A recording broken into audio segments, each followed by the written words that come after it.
Hey, I'm Dr. Jeff from Kelowna Family Chiropractic and the 100-Year Lifestyle. Just want to talk to you a little bit about chiropractic. Surprise, I'm a chiropractor. There are different kinds of chiropractors, and there are different reasons people go to the chiropractors. One of the most common things that people think when you ask them about chiropractic is it's for pain relief, and it is for pain relief. And when you look at the research and the statistics, it ranks very, very high. It's very low on the risk and the side effect scale compared to medication. But at the end of the day, you know, if people just want to take pain medication for pain, it's faster and it's cheaper. The other kind of chiropractor is more of what we do, and that's related to overall health and wellness.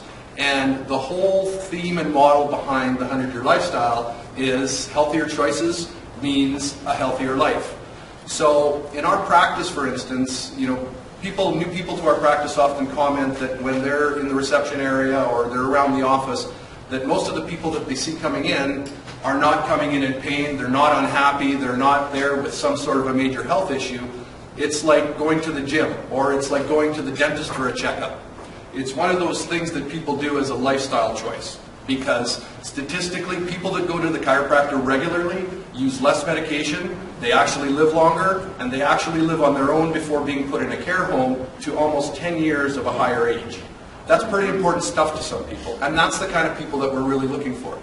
So what I'm going to do today, and I'm really going to try and do it in the 6 or 7 minutes I have allotted, is talk about the process we go through in our office so that you have a better understanding. When people come in, first thing we have them do is they go through a very extensive health history, consultation, all of that kind of stuff so that we can identify where they are, what their starting point is health-wise, and what their goals are. From there, you run through an extensive exam procedure where we really do a thorough exam of their nerve system. That's our primary function, is the spine and the nerve system, the primary thing that we're dealing with. We have some really cool testing we do that's computerized, measures skin temperature, heart rate, muscle tension, all of these different things. And at the end of this exam, we have a really cool little thing that we print out, and I'll refer to these in a couple of minutes, that show people what's going on in their spine and their nerve system. Because one of the things, over the 24 years I've been doing this, people always say, well, what are you feeling? What are you seeing when you're looking at my spine or when I'm laying on the table? Now we can actually show people.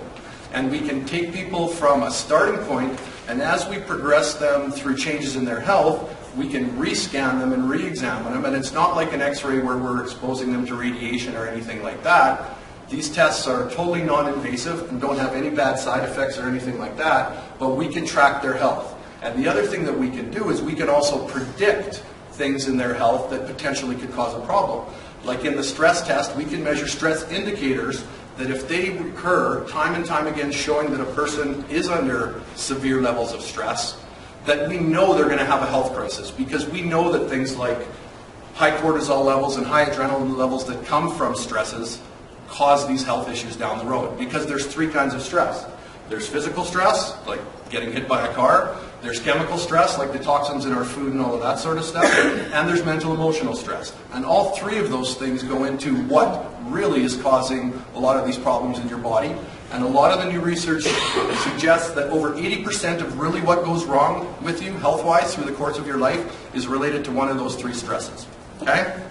So, after the exam, basically what we do is we sit down with the person and we go through what's called a review of findings. And that's what this folder is all about. So the first question we ask people, if you look at your folder and you look at that tree on the front, is which half of the tree do you like better? Which half would you like to be? And it's pretty clear. You want to be the vibrant green half, right? So in order for that tree to be healthy, what has to happen? It has to draw nutrients and water and stuff like that up and down the tree trunk from the ground. And if you look on there, you can see somebody had a really cool idea and photoshopped a spine on there. And that's what this talks about on the back. Every single solitary thing that happens in your body happens because your brain makes little electrical signals, sends them down your spinal cord, up through nerves from the spine. The spine is what protects your nerve system. Electrical signals get sent back. When you have a good posture and your alignment is correct, those messages are transmitted evenly. When you start to lose posture from things like chemical stresses, physical stresses, mental emotional stresses, sitting at a computer all day, all of these different things, okay, now those messages start to get scrambled up. If it happens to be the nerve that just goes to your back, you get a back pain. But what if it's the nerve that goes to your digestive system? Now you have a digestive issue or colitis. What if it's the nerve that goes to your heart? Maybe you get anxiety attacks or heart palpitations. And the list goes on and on and on. And that's what we start to talk about when you go through a lot of the stuff on the inside. Okay, there's some stats and some facts about life expectancy. More people are living to be 100 than ever before in history. There's a good chance you're going to get there. How do you want to live that last 30 years? Okay? The second section is what's called the spinal subluxation evaluation. And basically, the spinal subluxation is the big technical Latin medical word for a misalignment or a tension pattern in your spine and your nerve system. So when do you think a lot of these tension patterns start? Well, if you look at the first thing on the list, and this makes people just sit there stunned, for a lot of people it starts in the birth process, right? I always ask people, is the birth process traumatic? Who's it more traumatic for? Of course it's traumatic for the mother, but how do you think it is for the infant? Imagine that one, okay? And new medical research shows that 80% of babies that are born with a neck injury. Okay? So who's best to evaluate a neck injury in an infant? It's an interesting question. From there you move into some facts on the nerve system and some spinal research facts. Then we list for patients which parts of their spine we're going to be talking about. We move into some life-changing stuff, some self-care tips, and then we design a treatment plan. Okay? Treatment plans vary extensively depending on the age of the patient. The youngest patient that I've treated, of course, my sons were adjusted right after they were born. It's not uncommon for people to bring in infants that are 3 and 4 days old to have a spinal checkup, okay? Especially if they read some of the new research that's out there. So based on the patient, we design a treatment plan, and most of our treatment plans vary anywhere from, a few visits to lifetime care, and that's the decision that people have to make, okay?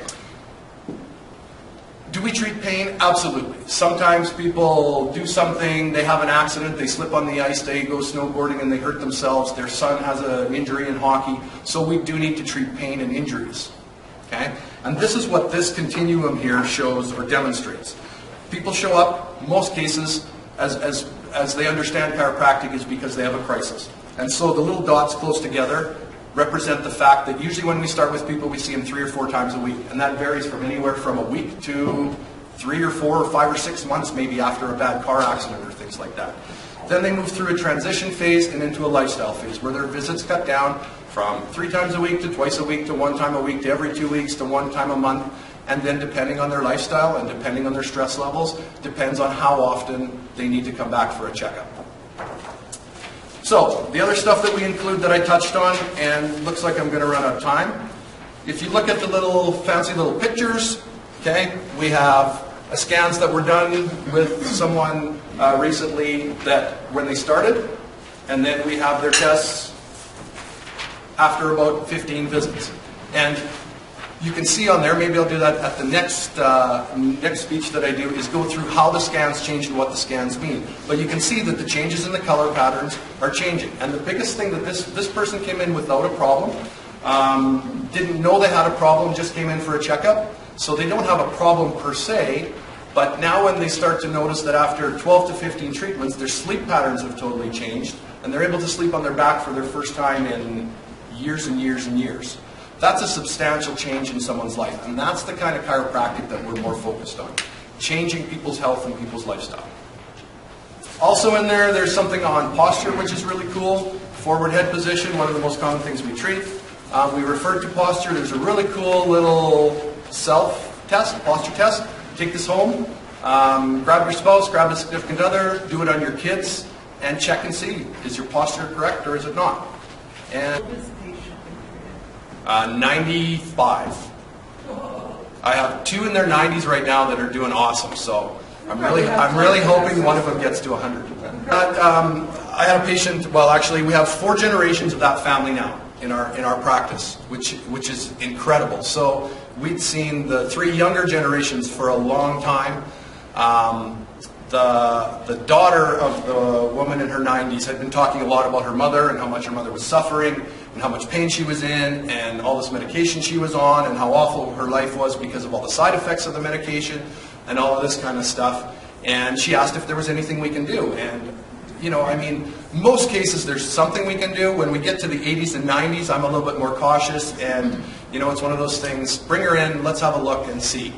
And over a period of about 3 months, you know, this cute little 95-year-old woman walked in. She could not lift her head up, and she literally squeaked every time she took a step because she was in so much pain. It took us about 10 minutes to get her on the table the first time. And I mean, you literally could hardly lay your hands on her.